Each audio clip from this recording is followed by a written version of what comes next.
Bon, salut les amis. Bon bah voilà, on se retrouve pour une petite vidéo quoi, suite à tous les commentaires que j'ai eu sur les groupes de pêche et puis sur ma chaîne YouTube. Voilà quoi, normalement je me pose une question de savoir si vous vouliez découvrir mon matériel et puis mon montage. Donc on va faire ça aujourd'hui quoi. Donc comme vous le voyez, comme vous le savez, bah, je pêche qu'à Cauveron-Marnier, parce que c'est ma pêche quoi, je pêche toujours qu'à ça quoi. Et de temps en temps la cuillère, parce qu'il y a certaines rivières où on n'a pas le droit de pêcher au verron. Donc je pêche de temps en temps la cuillère. Mais par contre, je ne pourrais pas vous répondre sur des questions à la cuillère. Franchement, j'y connais rien du tout. Donc ce que vous pouvez faire, c'est contacter Monsieur Hervé Chapenel sur Facebook ou sur sa chaîne YouTube. Et il sera super content de vous répondre à toutes les questions que vous allez lui poser, quoi. Je pense qu'il n'y aura pas de souci du tout, quoi. Voilà. Surtout qu'Hervé Chapenel, pour ceux qui connaissent ou ceux qui ne connaissent pas, vous allez voir ses vidéos. Franchement, elles sont top. Et puis, c'est vraiment un gars qui est très fort à la cuillère, quoi. Donc voilà quoi. Donc on va passer aux cannes. Bah, j'ai ma canne principale du Véron et puis quand même vous montrer la canne à la cuillère quand même. Donc voilà, allez. Donc voilà pour la canne, ma canne principale au Véron quoi. Une Savage JR Custom Costal en 2,74 2 grammes 12. Une belle canne, hein. Franchement je vous le dis, une canne qui va super bien. Très pratique. Bah, pour moi qui pêche au Véron Marnier, je la trouve très bien quoi. Très fine, très souple. Donc ouais. Après le prix n'est pas forcément très cher. Bah, moi je n'ai pas trouvé qu'elle était très chère pour la qualité que c'est. Donc ouais, n'hésitez pas à aller voir cette marque là, franchement ils ont de jolis trucs quoi. Ils ont vraiment de jolis trucs. Puis une nouvelle canne que j'ai achetée là pour pêcher cette année à la cuillère dans les petites rivières quoi. Une Sakura Redbird. Donc voilà quoi, après j'ai pas eu le temps de la tester quoi. Avec le confinement et tout ce qui est arrivé, impossible de la tester. Donc j'espère pouvoir faire une ou deux petites vidéos avec. Donc voilà quoi. Voilà. À part ça, non, que dire sur les cannes, bah rien quoi. Voilà quoi, c'est des bonnes cannes. Bah celle-là au Marnier, franchement, c'est vraiment une belle canne quoi. Moi je l'apprécie.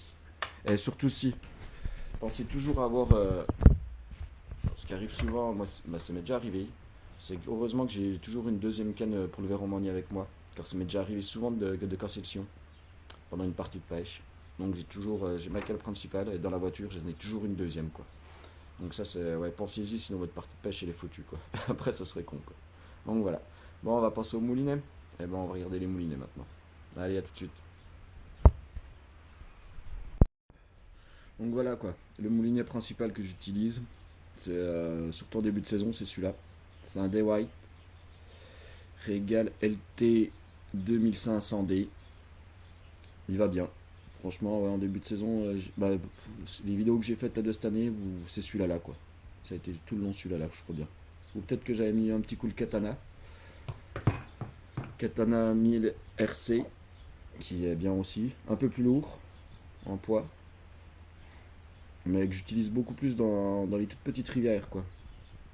Je trouve que c'est plus pratique dans les petites rivières. Quand il ramène moins vite. Voilà quoi. Il récupère moins vite. Hop. Et sinon pour la pêche à la cuillère, c'est le Sahara 2500. Donc tu vas pas pu l'utiliser encore cette année, quoi. On verra bien prochainement. Mais je pense que ça devrait bien marcher. Donc voilà pour les moulinets, quoi.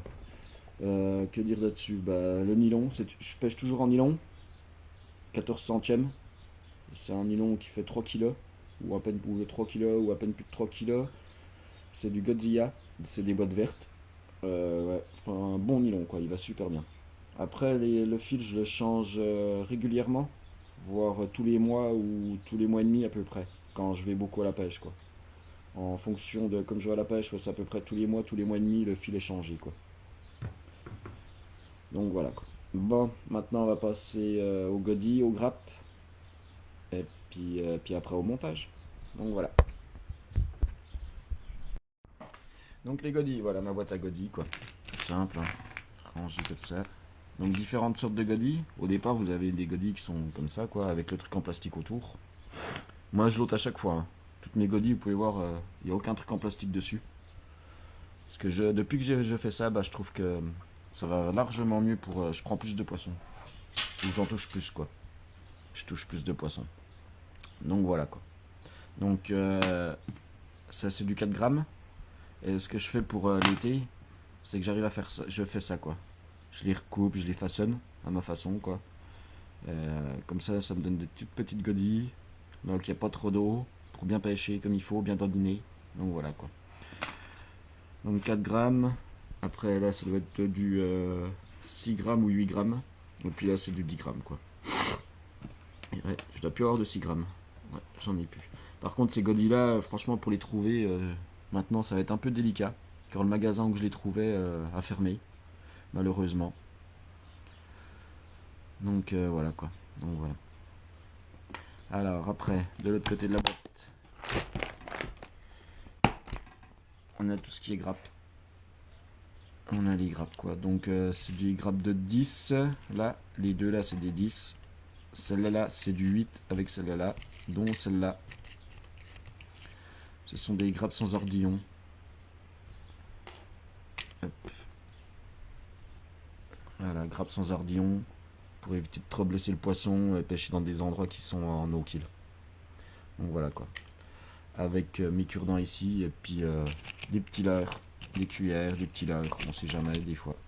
Voilà, pour les endroits qu'on n'a pas le droit de pêcher au verron, vaut mieux toujours en avoir sur soi quoi. Donc voilà. Bon bah maintenant ce qu'on va faire c'est qu'on va passer au montage du godille et vous expliquer pourquoi les cure-dents. Donc voilà, allez à tout de suite. Bon bah voilà les amis, j'ai trouvé un petit verron qui était crevé dans le bassin. Je ne sais pas si on le voit. Hop, voilà. Donc j'ai monté la canne, ma godille est sur mon fil. Hop, et j'ai préparé ma boucle pour pouvoir la passer dans le verron. Pour pouvoir mettre le verron sur la ligne. Et j'ai pas de bas de ligne, je suis tout en direct. Hein. Ce qui fait que j'utilise pas mal de fils par an. La bobine, en temps normal, elle fait un peu plus d'un mois la bobine. Un mois, voire à peine plus, mais c'est rare quoi. Donc je passe mon verron là-dedans. Hop. Ça va, c'est un petit verron en plus.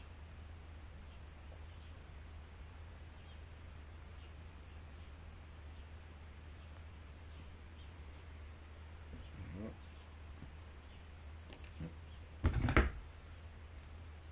Je coupe le fil.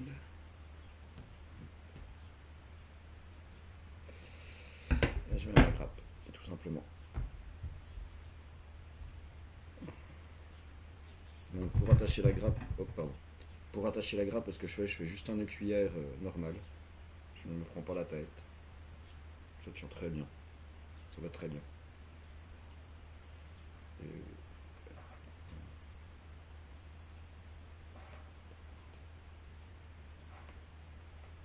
5. Hop.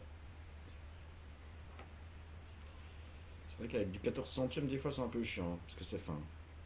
Faut avoir bons yeux.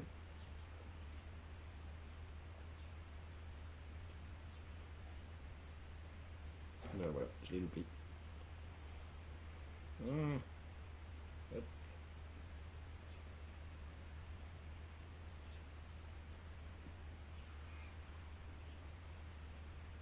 Voilà.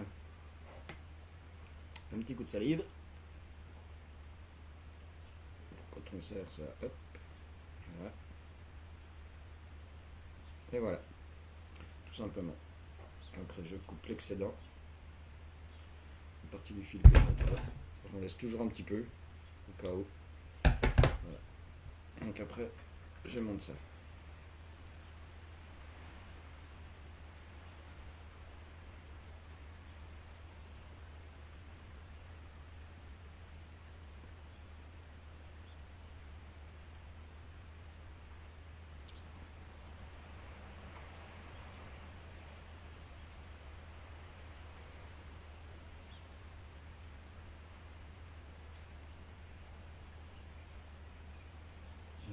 Et ben, je ne vais pas y aller. Voilà. Et donc pourquoi je vous disais tout à l'heure, je vous parlais du cure-dent. Parce qu'en fait, votre verron, il faut toujours qu'il soit droit. Faut pas qu'il fasse comme celui-là, là. Là, je le trouve, il est pas top, quoi. Parce qu'il est un peu ondulé, quoi. Donc c'est pour ça que pour que le verron soit droit, ce que je fais, je casse un cure-dent dedans, un bout de cure-dent, ce qui bloque le fil. Votre fil est bloqué. Et puis comme ça, 1, 2, 3. Et puis comme ça, vous avez ça qui ne bouge plus, qui est parfaitement droit quand vous pêchez. Donc voilà le montage, tout simple. Il y a juste les godilles qui changent de celles que vous devez trouver, à mon avis, dans les magasins, car celles-là, elles sont rares. On les trouve, je n'en trouve plus. Car le magasin a fermé, n'est-ce pas, Nénès? Et ouais, le magasin a fermé, donc celles-là, pour les trouver, c'est rare, quoi. Mais bon, on va essayer d'en retrouver des autres, quand même. On va bien voir, on va essayer de se renseigner. Donc voilà le montage. Bon, bah les gens, j'espère que la vidéo vous a plu. Si vous avez des questions ou quoi que ce soit, bah, vous pouvez me contacter, vous pouvez m'envoyer un message sur la chaîne, quoi. Et je me ferai un plaisir de vous répondre. Sur ce, je vous souhaite un bon confinement, soyez prudents, et puis j'espère à bientôt au bord de l'eau. Allez, bisous les gens, à bientôt.